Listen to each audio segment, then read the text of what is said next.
A fun fact about Sean Christian Smith is that they lost both their front baby teeth, in the same apple, one bite after another. One queer ancestor they're inspired by and would love to spend time with is Marlon Riggs. And lastly, Sean loved the time the cohort spent collectively in the SF main library, diving through personal archives of queer life. Sean.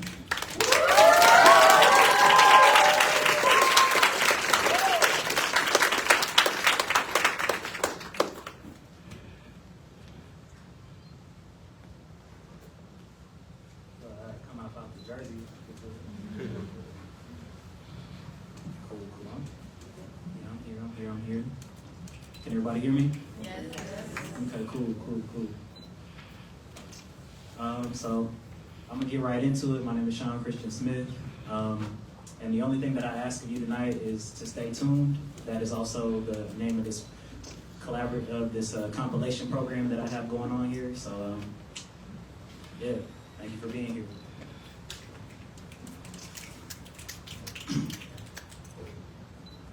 So for many, we're going to channel surf tonight. So Channel 13 starts with a program called How to Live the Dream.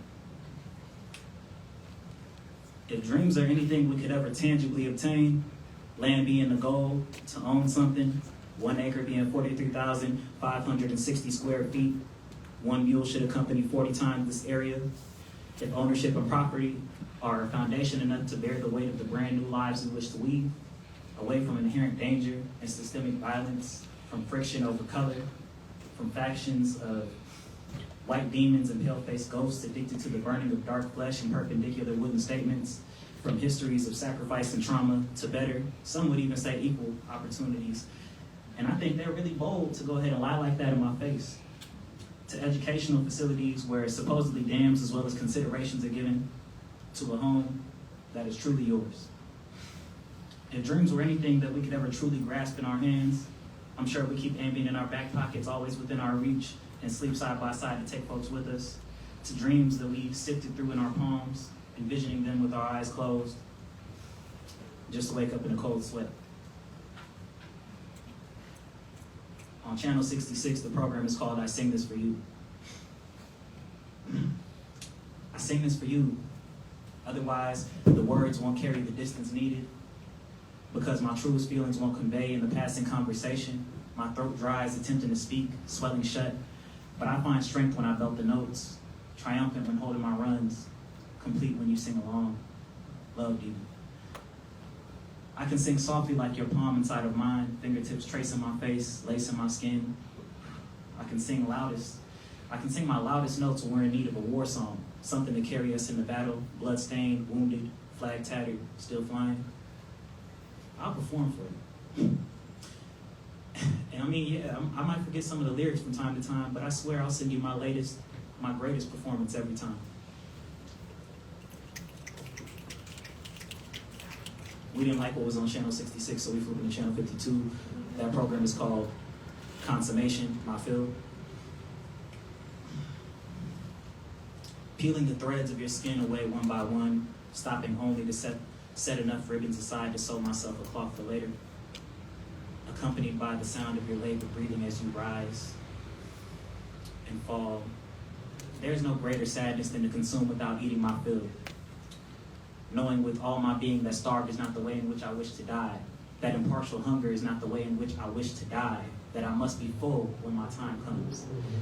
That is why, although your flesh is heavy and in ample portions, my meal must continue after the stripping of your flesh, since my hunger has not been satiated.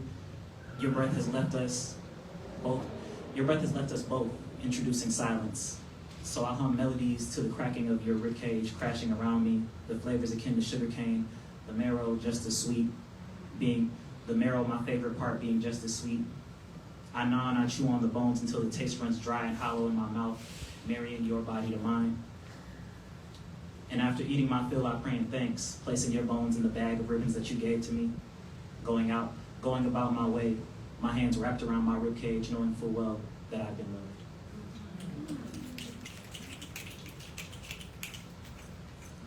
We're gonna move to channel 3. I like channel 3 a lot because it's if anybody remembers analog televisions, that's where you had to go and flip so you could get the VCR going. That's where you can get the video games going. So this is called VHS, and it's in response to Marlon Riggs' Anthem.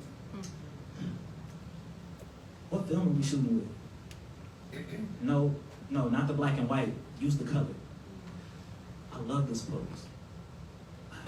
Ooh, change the other outfit. Yeah, just that one. Okay, grab the waist. Stop. Perfect. I think this is it.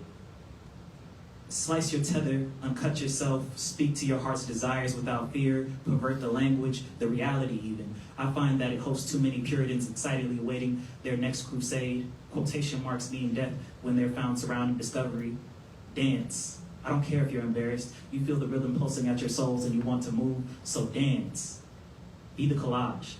Shake some. Gyrate. Wind your hips on somebody. Pucker your lips. Blow a kiss and let it smack the little cutie that you've been having your eye on all night. Be the collage. All the syllables. Let them cascade from your lips. Give me everything. I mean everything. The highest cadence. Tempo so high that your lungs burst from overwork. Pervert the language and the weather. Like the humidity and love the heat. Boil in your own skin. Boil wrapped in your own skin.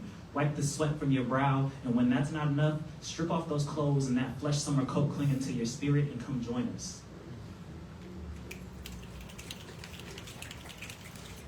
This is the last program we have tonight. It's on Channel 2. It's called Breaking News. Turn on your televisions and your monitors and brace your antennas tight as if you were holding on to your life. This is Breaking News, and I am live on location from wherever I may be when we can no longer hold one another, reporting that I am leaving my earthly body behind for those who love me to celebrate and to weep, and for those wishing my demise to wish I never had a second coming. Because if they truly were an enemy of mine, they know that their second shadow has not left them. It has merely taken a new form, deadlier, due to the fact that they stand with more love than I knew in my time. Do not make arrangements for me, for I have already taken the liberties. I began sourcing fabrics to rest in long ago, stretched out long and for what felt everlasting in my mind, cradling what I could in my arms as the first cascaded to the floor. Tell my mama and my daddy to pick their favorite tree and drop me at its feet, but make sure that it's out the way. As I wish for few and select company, swathe me in my cloth as much as I could weave in my time and make sure to burn the fray. In my cloth, you will see patterns, some that I invented myself and others that I inherited through conversations, in dream, and in memory. My sister will notice the pattern on the cloth is the same one as our great-grandmother weaved for our blankets. I have left one just for her. Tell her the only thing she must do now is burn the phrase. Notice the color changes. Forest greens, desert sands, and autumn rust were familiar smiles in my life, and I will lean on them for warmth once again. Besides my body and the blanket, I have left many gifts for you. For the moments gorgeous enough to die for, I have left pictures. In them you will find me in the safety of my lover and my many friends. In my granny's arms, you will find me in my granny's arms, and I rejoice because we are once again reunited. In the kitchen of my papa's house, I was younger in Compton and I grew old in Sun Village. You will find me in my sister's laughter. I hope in your time you've done enough good in this world to experience a sound so joyous. I am sure I did not. I was purely fortunate. You will find me in both my mother and my father's faces, the nose, the brows, the lips, the high cheekbones, all the way down to the matching birth scars. To chronicle the days for the people I live for, you'll see I've left letters, all of which I've never sent.